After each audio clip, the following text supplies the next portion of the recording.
It's time for today's travel and cruise industry news. With the latest from travel and cruises around the world, here's your host, Chillie Falls. Hey, good morning, and welcome to the Travel and Cruise Industry News Podcast on this Wednesday, May the 8th, 2024, coming to you from a seasonably warm Bedford County, Virginia. Going to get up to 85 today. That's nice. It only got down to like 60 during the night, but boy, we had some brutal storms all around us. Thankfully, none of us hit here at the farm, but within just a few miles, they did. And hopefully, hey, I see Gretchen's with us this morning. Gretchen, are you hearing me today, or are we having audio issues like yesterday? If one of you guys, there's Hot Air Tom, if one of you guys and Katie, just let me know if the audio is okay today. Needless to say, I have been working on it. We missed the storms. Yes, you missed the storms too. Yes, I hear you. Thank you. And there's Pittsburgh Jason with us today too, and Joanne. So good morning to all of you guys. Okay, so glad we don't have the audio issues we have, and I don't have the echo that I had yesterday. So I got that fixed. It was a technical issue on my end, which is not surprising. All right, so today's show, folks, we got quite a few stories and a couple pretty substantial stories too. Cruise ship crewman accused of stabbing 3.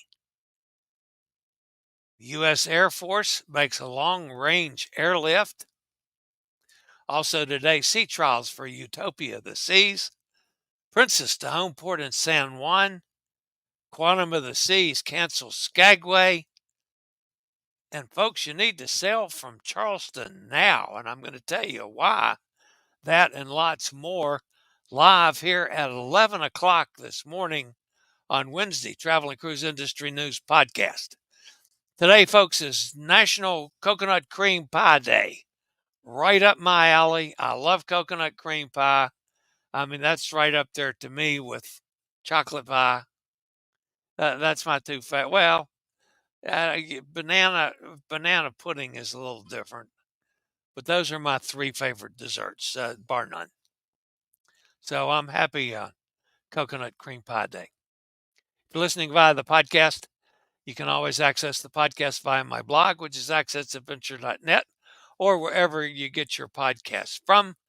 All the big guys just search for Travel and Cruise Industry News, and up pops the Fat Travel Guy.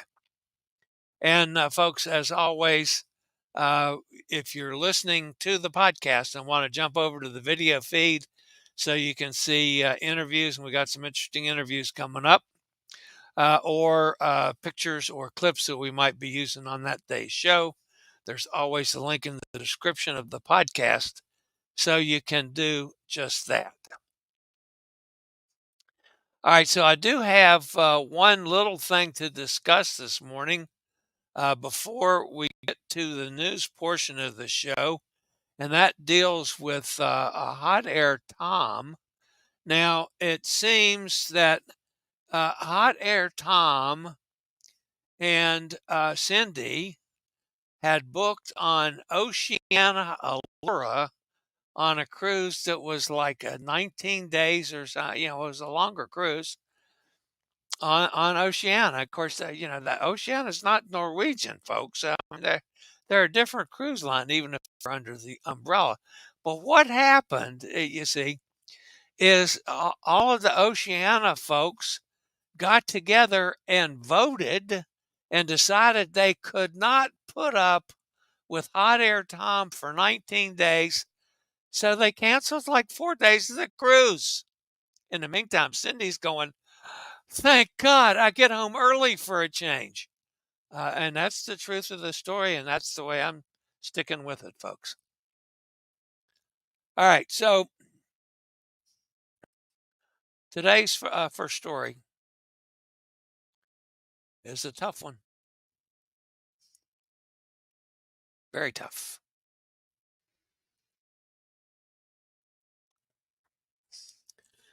A cruise ship worker from South Africa was arrested yesterday in Juneau, accused of attacking a woman and two security guards with scissors on board the Norwegian Encore, according to authorities. The U.S. Attorney's Office says the man is charged with assault with a dangerous weapon within maritime and territorial jurisdiction, according to an affidavit from FBI Special Agent Matthew Judy. The man was recently hired by a Norwegian and joined the Norwegian Encore in Seattle on Sunday. The ship set off that day for a week-long trip with scheduled stops in Alaska ports and British Columbia. The alleged incident happened west of Vancouver Island as the ship was sailing to Alaska. During the late evening Sunday, ship personnel saw the man trying to deploy a lifeboat, and he was taken by security to a medical center for evaluation. While there, he became irrational and attempted to leave and physically attacked a guard and a nurse. He ran into another room where he grabbed a pair of scissors and stabbed a woman who was being examined, as well as two guards who tried to intervene before being subdued and held in a shipboard jail. None of the injuries are considered life-threatening. The ship arrived in Juneau yesterday, where the man was arrested by the FBI. Something tells me, folks, we might see a lawsuit from this one. Can you imagine? The woman goes down to the to the sick bay because she's not feeling well, or I don't know, she has COVID or whatever the reason. She stubbed her toe. She's down there in all honesty, and all of a sudden she gets stabbed. Wow. Something tells me we'll hear more from this incident in the future. All right. I'll be back with several more stories after a quick break from one of our network sponsors.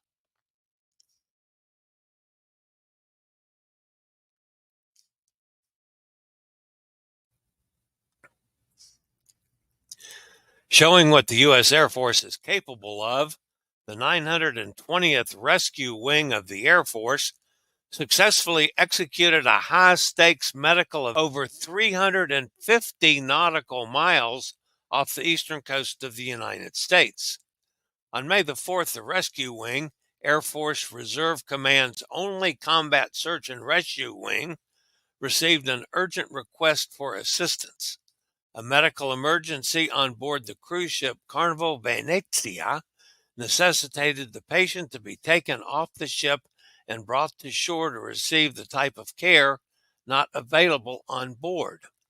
Based at Patrick Space Force Base in Florida, Air Force personnel quickly assembled a comprehensive rescue force comprising 2 Hawk helicopters, 2 Combat King aircraft, and expert teams of combat rescue officers and pararescue men. The entire rescue mission became a combined effort by pilots of the 2 helicopters and airplanes, weather experts back at the base to plot the best possible route, and the flight doctors to find the right treatment facility for the patient. According to the 920th Rescue Wing, one of the most challenging aspects of the mission was the need for multiple helicopter air-to-air refuelings due to the distance between the vessel and the Air Force Base. At 350 nautical miles, or 403 land miles, Carnival Venezia was out of reach of the safe flying distance that the PAVE Hawk helicopter can do. A helicopter air-to-air refueling involves a probe from the helicopter connecting to a drogue on the aircraft, allowing the transfer of fuel mid-flight. This technique is important to ensure the helicopters can operate for extended periods over open water. Upon reaching the Carnival Venezia, the mission commander assessed the situation while 2 HC-130 circled overhead. The H-860s approached the ship and lowered pararescue men to prepare the patient and his mother for evacuation. The patient received immediate medical attention in the helicopter and while on his way to the hospital. The two helicopters and the two support aircraft flew over 1,200 nautical miles to ensure the Carnival Venezia guest reached safety and received the medical care needed. The fact that the guest was saved is a feat in itself. While the U.S. Coast Guard is known to perform medevacs from cruise ships regularly, this is typically done much closer to land. With the distance from land, the 920th Rescue Wing proved to be more than capable of fulfilling this role. And I'm guessing, folks, this is not anywhere in any of the sources that I have for news. I'm guessing just from the story itself that this possibly was a child, although there is no confirmation of that. There was no mention of his condition or why he was being air-vac'd. None of that came out of the news. The news was the long-distance medevac and fueling the helicopters while doing it. So maybe some more news will be followed up by one of the news sources. We'll just have to wait and see on that one. Royal Caribbean International's upcoming Utopia of the Seas is taking one very large, important step toward the completion as the ship has now begun her sea trials. The testing of the ship's systems in the open ocean is expected to last 5 days and will put the new vessel through her paces ahead of her July debut. Utopia of the Seas have started, the sea trials have started just 10 weeks before her planned maiden voyage from Port Canaveral. Rather than having cruise-loving guests on board for this milestone, however, more than 900 experts and specialists are sailing with the new vessel to ensure her full operational capabilities. Princess Cruises is headed back to San Juan for the winter of 2025 and 2026, when it will deploy Grand Princess for a series of Southern Caribbean voyages. With an intense focus on port calls, the ship's 7-day itineraries will feature just 1 day at sea and visits to 5 exotic destinations. The homeporting of Grand Princess represents the first time in more than a decade that Princess Cruises will have a seasonal presence at the San Juan cruise port.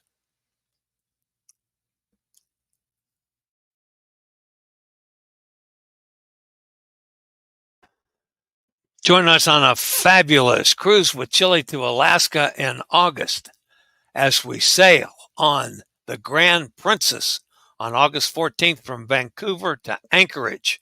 Solo start at only $614, double occupancy at $395 plus taxes and port charges.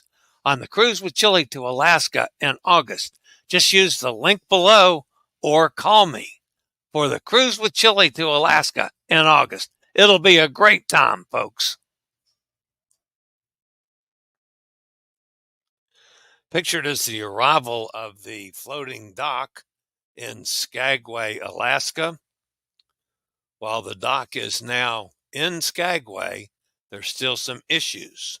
Quantum of the Seas has canceled calls to Skagway on May 19th and 26th due to the lack of completion of the new floating dock. While it has arrived at Port Skagway, there appears to be some question as to the certification for use. The clock is ticking for Charleston's cruise industry. On December 30th of this year, Carnival's final ship set sail, marking the end of a 10-year contract with the South Carolina Port Authority. With that, the historic city's cruise terminal will be out of service. There is currently a proposal to build a 30,000 square foot terminal and a 1,200 car parking garage in Mount Pleasant only a few thousand feet across the water from the Charleston dock. There appears to be substantial objection to that proposal. Until that is sorted and possible construction underway, there will be no cruises from Charleston. If you have never sailed from Charleston, folks, you should do it once. You can at least go in there, take one of the last cruises out of Charleston, and experience some of the wonderful food that can be found in Charleston restaurants.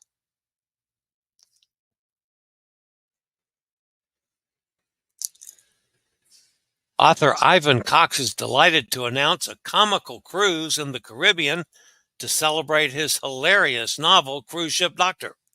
The Norwegian epic will depart from Port Canaveral on November the 16th for a rollicking 7-day cruise through the Caribbean, where Cox will read from Cruise Ship Doctor and regale passengers with humorous behind-the-scenes true anecdotes from his adventures as a cruise ship doctor. The Cruise Ship Doctor Cruise, sailing November 16th from Port Canaveral. Prices start at $639 for double occupancy, and solos start at $1,049 plus taxes and port charges. Join us on November 16th from Port Canaveral for the Cruise Ship Doctor Cruise. Now, for any of you that may have read the book, The Cruise Ship Doctor, and it is funny, no doubt about it. The nurse in the book, the actual character, the person that character was taken from, is going to be on the cruise with us. How about that one? So that's pretty cool. All right, guys, that's going to wrap up the news portion of today's show. Let's jump over and see if anybody's fussing at me in the chat room today. No, I didn't want to shut the show off. Yeah, that's me. All right, so I said hello to a bunch of people: Gretchen, Hot Air Tom, Katie, Jason, Joanne. Yes, everybody said I'm loud and clear. Thank you. Got to fix that sucker now. I know what I did wrong, at least. Cindy's with us. Good morning. Audio is good. Thank you. Steve's here out in Kentucky. Hey, Steve. Leaving tomorrow for Vancouver. Well, Steve, you're going to have to post so we can keep up with your adventures. That will be awesome. Elizabeth's with us. Elizabeth on location says, Buena dias to Chillie and the gang. Another gorgeous day, already 96 degrees. I found that I can sit by my pool and watch the show. Great internet at the new place. Oh, well, that's pretty cool. So Elizabeth is sitting out by her pool. If I was, never mind, I won't say anything insulting to Elizabeth. I would do that to her in person, but I won't do it on the air, folks. She's sitting there in her bathing suit. We don't need to go what I would have said. I happen to know she's sitting there in her bathing suit. All right, that's great. Gretchen said, Steve, did you download the Arrive Canada app?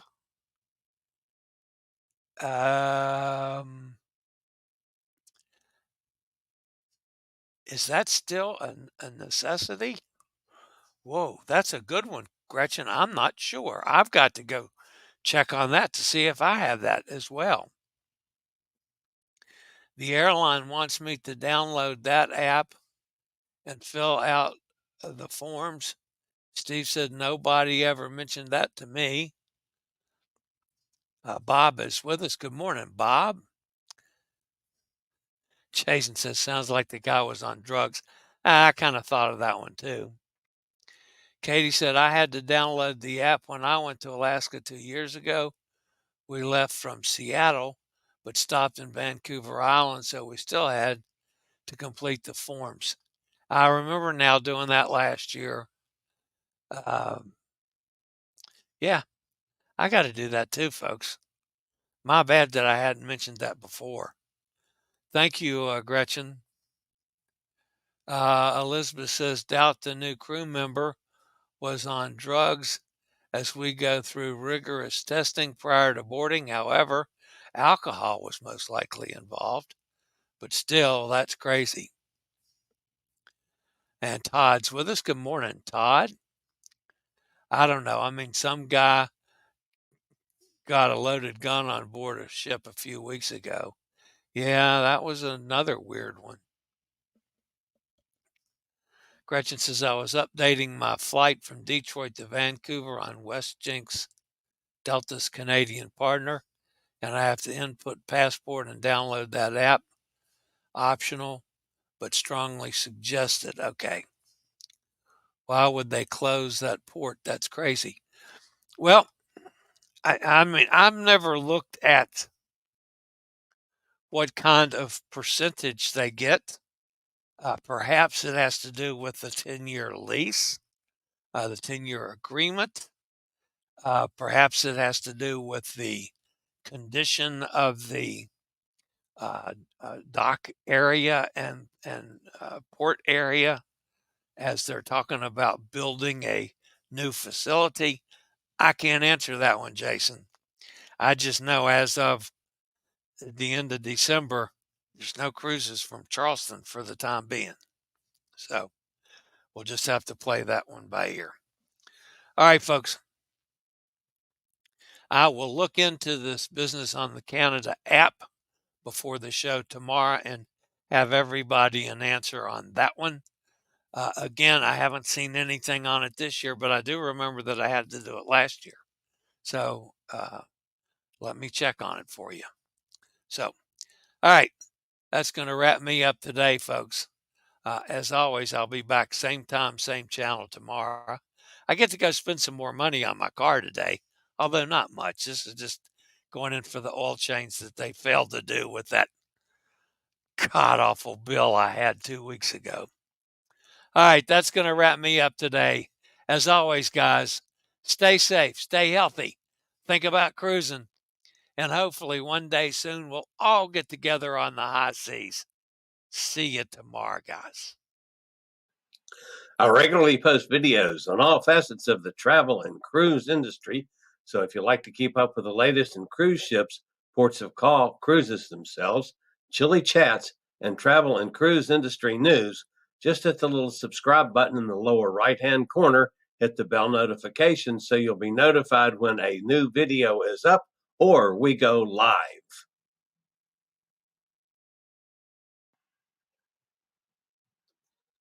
This video was produced by Chillie's Cruises.